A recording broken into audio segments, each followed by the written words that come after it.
નમસ્કાર વિદ્યાર્થી મિત્રો, કેમ છો? હું જ ભટ્ટ આપ સૌનું સ્વાગત કરું છું. આપ સૌને મારા જય શ્રી કૃષ્ણ. તો લાસ્ટ વિડીયો સુધીમાં આપણે વાત કરીએ તો આપણે ડાયરેક્ટ ઇનડાયરેક્ટમાં સાદા વાક્યનું ઇનડાયરેક્ટ કરતા શીખ્યા, પછી પ્રશ્ન વાક્યનું ઇનડાયરેક્ટ કરતા શીખ્યા, બરોબર. ત્યારબાદ લાસ્ટ લેક્ચરમાં આપણે જોયું ઇમ્પેરેટિવ સેન્ટેન્સ એટલે કે આજ્ઞાર્થ વાક્યો, બરોબર. આજ્ઞાર્થ વાક્યનું ઇનડાયરેક્ટ કઈ રીતે કરવું તે શીખ્યા, બરોબર. તો આજ્ઞાર્થ વાક્યમાં પણ આપણે 4 પ્રકાર જોયા હતા. એટલે કે જો પહેલું આજ્ઞાર્થ વાક્ય, વાક્યનો પ્રકાર હુકમ હોય, બરોબર. વાક્યમાં એવું હુકમ કરવામાં આવ્યો હોય તો શું આવે? ઓર્ડર્ડ, બરોબર. પછી વાક્યમાં વિનંતી કરી હોય, વિનંતી કરી હોય તો રિપોર્ટિંગ વર્બ તરીકે શું મૂકવાનું? વિનંતી કરી હોય તો રિક્વેસ્ટેડ, બરોબર. ત્યારબાદ સલાહ આપવામાં આવે, બરોબર. કોઈ સલાહ આપી હોય તો શું આવે? એડવાઇઝરી, બરોબર. સલાહ આપી હોય તો એડવાઇઝરી. અને ત્યારબાદ છેલ્લું ચોથો પ્રકાર હતો કે સૂચન, કોઈ વાક્યનું સૂચન કરવામાં આવ્યું હોય તો શું આવે? સજેસ્ટેડ, બરોબર. આ હતા રિપોર્ટિંગ વર્બ. પછી મેં તમને કીધું હતું સંયોજક, તો સંયોજક શું મૂકવાનું? તો સંયોજક મૂકવાનું ટુ, બરોબર. આજ્ઞાર્થ વાક્ય હોય તો સંયોજક આવે ટુ હકાર વાક્યમાં, અને જો નકાર વાક્ય હોય તો નોટ ટુ, બરોબર. સંયોજક હકાર વાક્ય હોય તો સંયોજક તરીકે આવે ટુ, અને જો નકાર વાક્ય હોય તો આવે નોટ ટુ, બરોબર. એટલે સુધી આપણે જોયું હતું, બરોબર. અને બીજી વાત કે ટુ પછી હંમેશા ક્રિયાપદનું મૂળ રૂપ એટલે કે V1 જ આવે, બરોબર. મૂળ રૂપ એટલે કે V1, બરોબર. આટલે સુધી આપણે શીખ્યા હતા. હવે ડાયરેક્ટ ઇનડાયરેક્ટ સ્પીચમાં આપણે આગળ વધીએ, બરોબર. અને આજે જોઈએ એક્સક્લેમેટરી સેન્ટેન્સીસ એટલે કે આશ્ચર્યકારક વાક્યો, બરોબર. એક્સક્લેમેટરી સેન્ટેન્સીસ આશ્ચર્યકારક વાક્યો. તો વાંચીએ.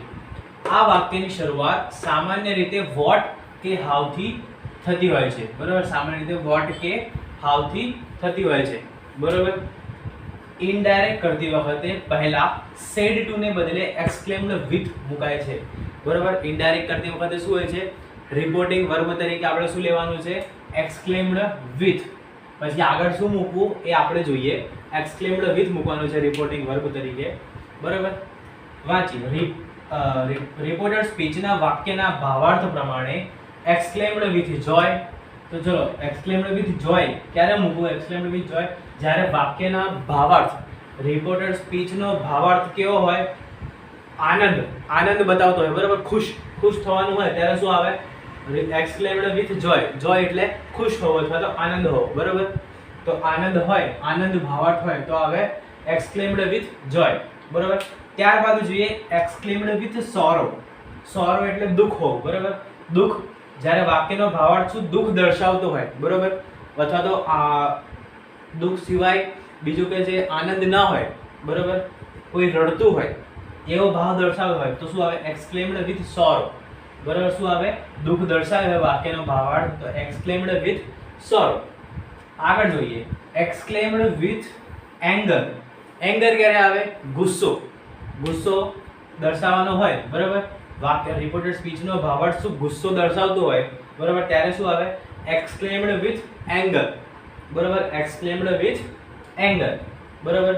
મૂળ, મૂળ તો આપણે આ બે જ વાપરીશું, એક્સક્લેમ્ડ વિથ જોય અને એક્સક્લેમ્ડ વિથ સોરો, કારણ કે મોટા ભાગે આ બેનો જ ઉપયોગ થતો હોય છે વાક્યમાં. એક્સક્લેમેટરી સેન્ટેન્સમાં આ બેનો જ વધારે ઉપયોગ થાય છે. કાં તો વાક્ય બહુ ખુશ થયા હોય ત્યારે બોલીએ આશ્ચર્યકારક વાક્ય, કાં તો પછી આપણે બહુ દુઃખી હોઈએ ત્યારે, બરોબર. એટલે મોટા ભાગે આ બે વપરાશે. જો કોઈ બીજાનો ઉપયોગ થશે તો આપણે જોઈ લઈશું, બરોબર. ચલો આગળ. રિપોર્ટેડ સ્પીચનું વાક્ય સાદું બને છે.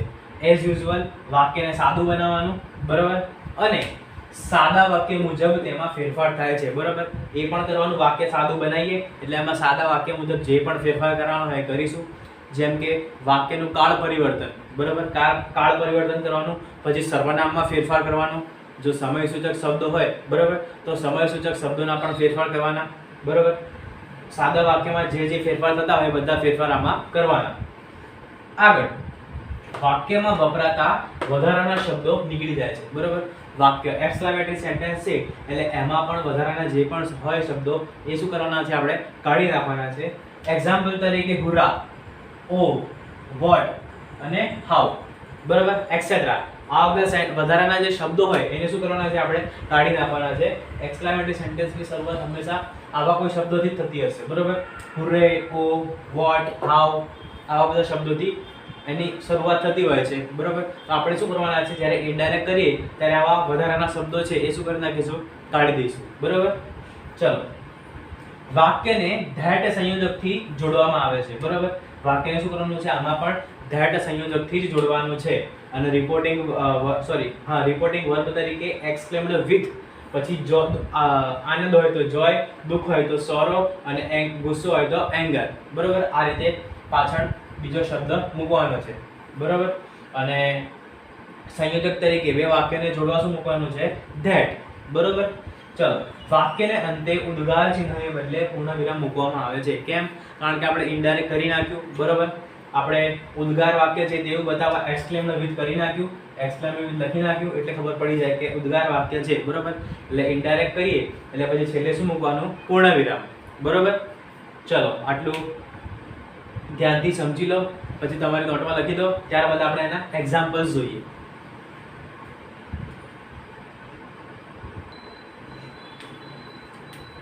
ચલો, આગળ જોઈએ એના એક્ઝામ્પલ્સ. એક્સક્લેમેટરી સેન્ટેન્સીસ, આશ્ચર્યકારક વાક્ય એક્ઝામ્પલ્સ.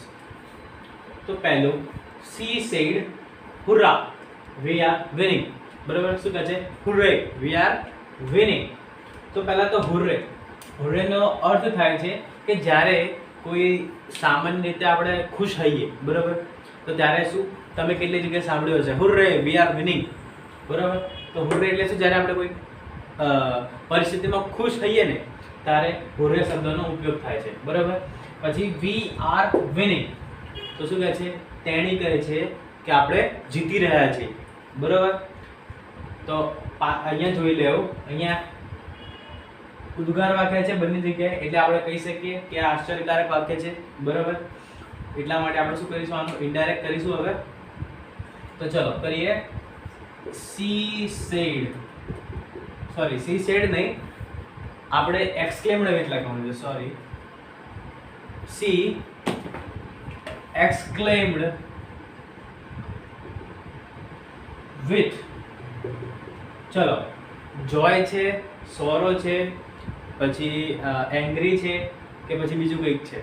તો આપણને હુર્રા વાંચી ત્યારે જ ખબર પડી જવી જોઈએ, બરાબર. આ હુર્રા એક શબ્દ છે કે એક્સક્લેમ્ડ વિથ જોયા જ આવે, બરાબર. મોટા ભાગના કેસીસમાં હુર્રા હોય એટલે એક્સક્લેમ્ડ વિથ જોયા જ આવે, બરાબર.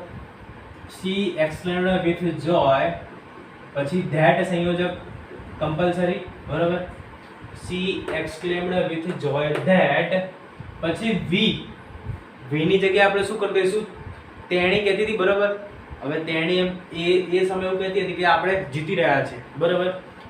હવે હું તમને આવીને એવું કહું તો હું શું કહીશ કે તેણી કહેતી હતી કે તેઓ જીતી રહ્યા છે, બરાબર. શું કહીશ, તેઓ જીતી રહ્યા છે. હું કોઈ ત્રીજા વ્યક્તિને કહું તો હું એવું જ કહીશ ને, તેઓ જીતી રહ્યા છે. તો તેઓ માટે વી નહીં, તેઓ માટે શું આવે, ધે આવે, બરાબર. She exclaimed with joy that they, પછી આર ની જગ્યાએ શું કરવાનું, વર, ધે વર, કારણ કે ધેની જોડે વર આવે, ધે વર વિનિંગ, બરાબર. આ કયો કાળ છે, ચાલુ વર્તમાન કાળ, બરાબર. તો ચાલુ વર્તમાન કાળનું ચાલુ ભૂતકાળ કરવું પડે, જે આપણે કર્યું કે આર ની જગ્યાએ શું મૂક્યું, વર, ધે છે એટલા માટે, બરાબર. એક્સક્લેમ્ડ વિથ જોય, વિથ જોય કેમ કર્યું, કારણ કે વાક્યમાં હુર્રા આવેલો છે અને ભાવ એવો દર્શાવે છે કે ભાઈ તે ખુશ છે, બરાબર. શું કહે છે કે આપણે જીતી રહ્યા છે, આપણે જીતે તો કોઈ દુખી ના હોય, બરાબર. એટલા માટે exclaimed with joy that, they વીની જગ્યાએ શું કર્યું, ધે, આર ની જગ્યાએ વર, વિનિંગ નું વિનિંગ, બરાબર. ચલો આગળ જોઈએ. સુરેશ સેડ, સુરેશે કહ્યું અલાસ, અલાસ એટલે આપણે કહીએ ને સામાન્ય ગુજરાતી ભાષામાં અરે યાર, અરે એવું બોલે ને એને કહેવાય alas. It is a major loss, બરાબર.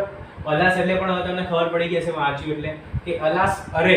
સામાન્ય અરે શબ્દ ક્યારે બોલે આપણે, જ્યારે આપણે દુઃખમાં આવીએ ને, બરાબર, ત્યારે શું કહે છે, it is a major loss.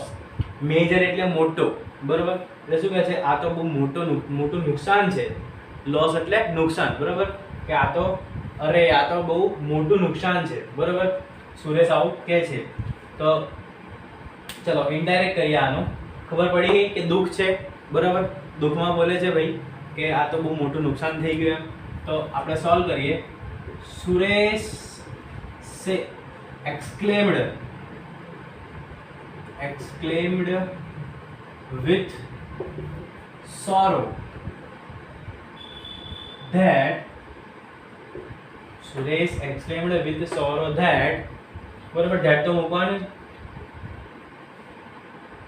it was કેમ કે it is નું શું કર્યું છે was ભૂતકાળ કરવું પડે it was a major loss it was a major loss બરોબર ક્યાં જગ્યાએ ચેન્જ કર્યો તો exclaimed with sorrow માં બરોબર sorrow કેમ કારણ કે વાક્ય દુઃખ દર્શાવે છે એટલા માટે પછી that સંયોજક જોડ્યું it નો it પછી is નું કર્યું was બરોબર અને મેજર લોસ નું મેજર લોસ એમનું એમ જ રાખ્યું બરોબર ફરીથી Suresh said alas it is a major loss શું કહે છે અરે આ તો બહુ મોટું નુકસાન છે બરાબર તો કર્યું સુરેશ exclaimed with sorrow દુઃખ છે એટલા માટે that સંયોજક જોડ્યું it was is નું કર્યું was a major loss બરોબર it was a major loss બરોબર ચલો આગળ જોઈએ he said તેણે કહ્યું what a pity એટલે નિર્દય જેનામાં દયા ના હોય એવું બરોબર એટલે કહે છે what a pity you did not come શું કહે છે you did not come એટલે કે કેવી વાત કહેવાય તું આવ્યો જ નહીં બરોબર આવું ક્યારે કે માણસ ગુસ્સામાં હોય અથવા તો બીજું ક્યારે હોય દુઃખથી કે અથવા તો ગુસ્સામાં બે રીતે કહે પણ આપણે શું કરીશું અહીંયા ઘડી એક તો આપણું સેન્ટેન્સ સોરોનું લઈ લીધું છે એટલે તમે અહીંયા સોરો પણ મૂકી શકો છો બરોબર સોરો પણ મૂકી શકો છો કે દુઃખમાં પણ આવું કોઈ કહી શકે બરોબર પણ આપણે શું મૂકીશું એંગર મૂકીશું થોડું ગુસ્સામાં રાખીએ આને બરોબર તો ચલો કરીએ he said he exclaimed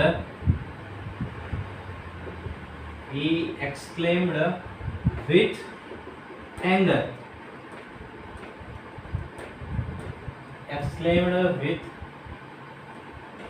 he exclaimed with anger that સંયોજક પછી what a pity આખું નીકળી જશે બરોબર વધારાનો શબ્દ છે એટલા માટે આખું નીકળી જશે what a pity that you હવે આપણને ખબર નથી કે આ he જે છોકરો છે એ કોને કહે છે બરોબર સામેવાળી વ્યક્તિનું નામ ખબર નથી છોકરો છે કે છોકરી એ પણ આપણને ખબર નથી ખાલી એટલું કહે છે કે તે છોકરો છે શું કહે છે કે બહુ દુઃખી ખરાબ વાત કહેવાય કે તું આવ્યો નહીં બરોબર હવે ખબર નથી સામે તું કોણ છે છોકરો છે કે છોકરી છે બરોબર એવું આપણને ખબર નથી એટલા માટે આપણે યુ આ છોકરો છે એટલે સામેવાળો પણ આપણે છોકરો ધારી લઈએ બરોબર સામે છોકરો છે બરોબર એવું સમજી લઈએ તો આ યુ છોકરો આપણે ધાર્યો એટલા માટે ત્રીજો પુરુષ એકવચન થયું બરોબર તો એનું શું કહીશું આપણે હી કરી દઈશું કરતા તરીકે બરોબર એટલે એવું આપણે કહી શકીએ કે તે કહેતો હતો કે તે પાર્ટીમાં તે આવ્યો નહીં પાર્ટીમાં નહીં તે આવ્યો નહીં બરોબર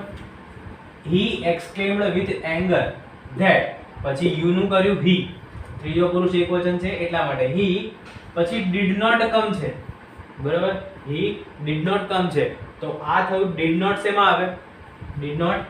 શેમાં આવે તો સાદા ભૂતકાળમાં તો સાદા ભૂતકાળનો આપણે ચેન્જ શેમાં કરવાનો હોય છે પૂર્ણ ભૂતકાળમાં બરોબર એટલા માટે શું કરીશું he had not come બરોબર he had not come હવે આ ત્રીજું રૂપ જ છે બરોબર કારણ કે હેડિંગ જોડે v3 મૂકવું પડે બરોબર પૂર્ણ ભૂતકાળ હોય એટલે અહીંયા કમ્પલસરી v3 જ આવે પણ કમ નું ત્રીજું રૂપ પણ કમ જ છે કમ કેમ કમ બરોબર કમ કેમ અને કમ એટલે આ ત્રીજું રૂપ જ છે બરોબર આપણું સેન્ટેન્સ પૂરું બરોબર એક્ઝામ્પલ પૂરા લખી નાખો સમજીને ત્યારબાદ આપણે આગળ જોઈએ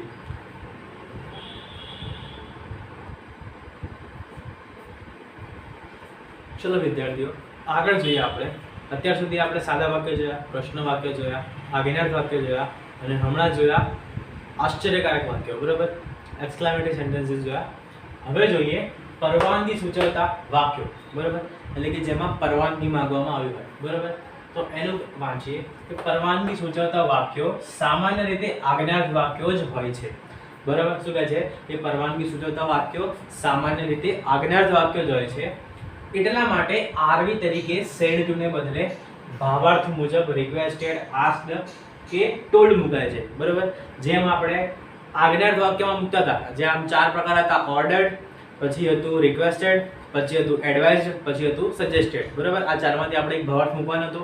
એમ આમાં પણ શું કહે છે કે રિક્વેસ્ટેડ, આસ્ક્ડ કે ટોલ્ડ જે પણ ભાવ હોય એના મુજબ મૂકવાનું. બરાબર, સેડ ટુ ના બદલે રિપોર્ટિંગ વર્બ તરીકે રિક્વેસ્ટેડ, આસ્ક્ડ કે ટોલ્ડ મૂકવાનું. બરાબર, પછી હકાર વાક્યને ટુ વડે અને નકાર વાક્યને નોટ ટુ વડે જોડવામાં આવે છે. જે પણ આપણે આજ્ઞાર્થ વાક્યમાં કરતા હતા. બરાબર, કે જો હકાર વાક્ય હોય તો ટુ વડે જોડવું, નકાર વાક્ય હોય તો નોટ ટુ વડે જોડવું. બરાબર, એક્ઝામ્પલ જોઈએ. The boy said to the teacher, એટલે કે છોકરાએ શિક્ષકને કહ્યું let us play for an hour. શું કીધું કે અમને 1 કલાક રમવા દો. શું કહે છે છોકરો, કહે છે શિક્ષકને કે અમને 1 કલાક માટે રમવા દો. બરાબર, ચલો 1 કલાક માટે રમવા દો. તો સામાન્ય રીતે છોકરા શિક્ષકને શું કરે, રિક્વેસ્ટ કરે કે પ્લીઝ મેડમ 1 કલાક અમને રમવા દો આજનો દિવસ, એમ કહે ને. તો રિક્વેસ્ટેડ આપણે રાખીશું. તો the boy requested the teacher. Boy requested the teacher. બરાબર, પછી ટુ હકાર વાક્ય છે એટલા માટે to play for an hour. શું કહે છે વાક્ય પૂરું આપણું. બરાબર, ખાલી આપણે લેટસ હતું એ કાઢી નાખ્યું. બરાબર, પછી પ્લે નું પ્લે, ફોર એન અવર નું ફોર એન અવર. બરાબર, શું કહે છે the boy said to the teacher let us play for an hour. બરાબર, let us play for an hour. તો the boy requested the teacher to play for an hour. બરાબર, છોકરાએ શિક્ષકને કહ્યું કે અમને 1 કલાક માટે રમવા દો. બરાબર, પતી ગયું સેન્ટેન્સ. પરવાનગી સૂચવતા શબ્દો પૂરા. બરાબર, કંઈ ખાસ છે નહીં, આટલું જ છે. આગળ દરખાસ્ત સૂચવતા વાક્યો. બરાબર, દરખાસ્ત સૂચવતા વાક્યો. તો આ વાક્યની શરૂઆત પણ લેટ વડે થાય છે. લેટ. બરાબર, આ વાક્યની શરૂઆત પણ લેટ વડે થાય છે. ઇનડાયરેક્ટ કરતી વખતે સેડ ટુ ને બદલે પ્રપોઝ ટુ કે સજેસ્ટેડ ટુ મુકાય છે. બરાબર, શું છે ઇનડાયરેક્ટ કરીએ ત્યારે આપણે રિપોર્ટિંગ વર્બ તરીકે પ્રપોઝ ટુ અથવા તો સજેસ્ટેડ ટુ મૂકવું પડે. કરતા પછી શુડ મુકાય છે. કરતા પછી શું મૂકવાનું છે? શુડ. બરાબર, ચલો આગળ. હી કરીએ આપણે પહેલા. હી સેડ, તેણે કહ્યું let us go out for N walk. બરાબર, શું કહે છે કે ચલો આપણે વોક બહાર ચાલવા જઈએ. બરાબર, શું કહે છે કે ચાલો આપણે બધા બહાર ચાલવા જઈએ. તો આનું ઇનડાયરેક્ટ કરીએ કે હી સેડ, તો આપણે શું કરીશું? હી સજેસ્ટેડ. બરાબર, આ તો સજેસ્ટ કર્યું કહેવાય, સૂચન કર્યું કહેવાય. ચલો આપણે બધા કે બહાર ચાલવા જઈએ. તો હી સજેસ્ટેડ ધેટ. ડાયરેક્ટ ધેટ કેમ? ટુ નથી મૂક્યું. કેમ? કારણ કે અહીંયા સાંભળનાર લિસનર કોઈ છે નહીં એટલા માટે ટુ મૂક્યું નથી. બરાબર, ડાયરેક્ટ જ સજેસ્ટેડ ધેટ. બરાબર, પછી અસ છે. તો આપણે તો અત્યારે તો એ લોકો તો એમની વાત કરે છે. બરાબર, પણ સપોઝ હું એવું કહું કે તે કહેતો હતો કે તે લોકોએ બહાર આંટો મારવા અથવા તો બહાર ચાલવા જવું જોઈએ, તો તે કર્યું ને મેં, તો એટલા માટે અસનું શું કરીશું? ધે. બરાબર, હી સજેસ્ટેડ ધેટ ધે. પછી શુડ, કરતા પછી શુડ કમ્પલસરી મૂકવાનું કીધેલું છે, તો ધેટ ધે શુડ. પછી આટલા સુધીનું પૂરું કામકાજ. બરાબર, ધેટ ધે શુડ. પછી go out for N walk, એમનું એમ જ should go out for a walk. બરાબર, ઈઝી. સજેસ્ટેડ કાં તો પ્રપોઝડ રિપોર્ટિંગ વર્બ તરીકે મૂકવાનું, કરતા પછી શુડ મૂકવાનું, જે આપણે કરતા પછી શુડ મૂક્યું કમ્પલસરી. બરાબર, તો he said let us go out for N walk. તેણે કીધું કે તેઓએ બહાર ચાલવા અથવા તો બહાર આંટો મારવા જવું જોઈએ. બરાબર, તો હી સજેસ્ટેડ ધેટ. સજેસ્ટ કર્યું, સૂચન કર્યું. અહીંયા ટુ નથી મૂક્યું. કેમ? કારણ કે બાજુમાં લિસનર નથી એટલા માટે હી સજેસ્ટેડ ધેટ. ધેટ વડે વાક્યને સીધે સીધું જોડ્યું. ધેટ પછી ધે, અસનું કર્યું ધે. શુડ કમ્પલસરી મૂકવાનું, should go out for N walk. તો go out for N walk. બરાબર, ઇઝી પરવાનગી સૂચવતા શબ્દો પણ પૂરા, દરખાસ્ત સૂચવતા શબ્દો પણ પૂરા. બરોબર. અહીંયા આપણું ઇનડાયરેક્ટ સ્પીચનું મોટા ભાગનું પોર્શન પૂરું, 90% કામકાજ પૂરું. બરોબર. તમને કંઈ ક્વેરી હોય, શીખવાનું બાકી રહી ગયું હોય, બરોબર, તો તમે મને પૂછી શકો છો, કોન્ટેક્ટ કરી શકો છો. જો કે તમને ક્વેરી ના હોય તો આપણે આના પછી આપણે આગળના સેશનમાં એના એક્ઝામ્પલ્સ કરીશું. બરોબર. ચલો, જય શ્રી કૃષ્ણ, મળીએ નેક્સ્ટ વિડીયોમાં.